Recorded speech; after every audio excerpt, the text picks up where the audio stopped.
ఇక పశ్చిమాసియాలో ఉద్రిక్త పరిస్థితులు ఇప్పుడిప్పుడే కొలిక్కి వచ్చేలా కనిపించట్లేదు. అమెరికా చెప్పినట్టుగానే ఇరాన్పై దాడులు చేస్తోంది. చమురు రవాణాకు అత్యంత కీలకమైన హర్మూజ్ జలసంధి సమీపంలో భీకర దాడులు చేసింది అమెరికా. ఈ జలసంధి సమీపంలో ఇరాన్ మోహరించిన మైన్ లేయర్స్ నౌకలే టార్గెట్ గా అమెరికా దళాలు విరుచుకుపడి ధ్వంసం చేశాయి.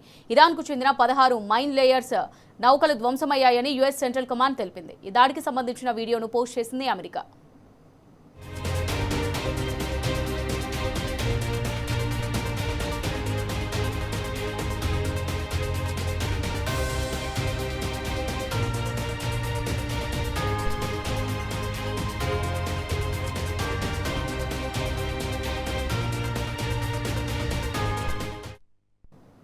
జలసంధి సమీపంలో ఇరాన్ ఎక్కడైనా మైన్స్ అమర్చితే తక్షణమే వాటిని తొలగించాలన్నారు ట్రంప్.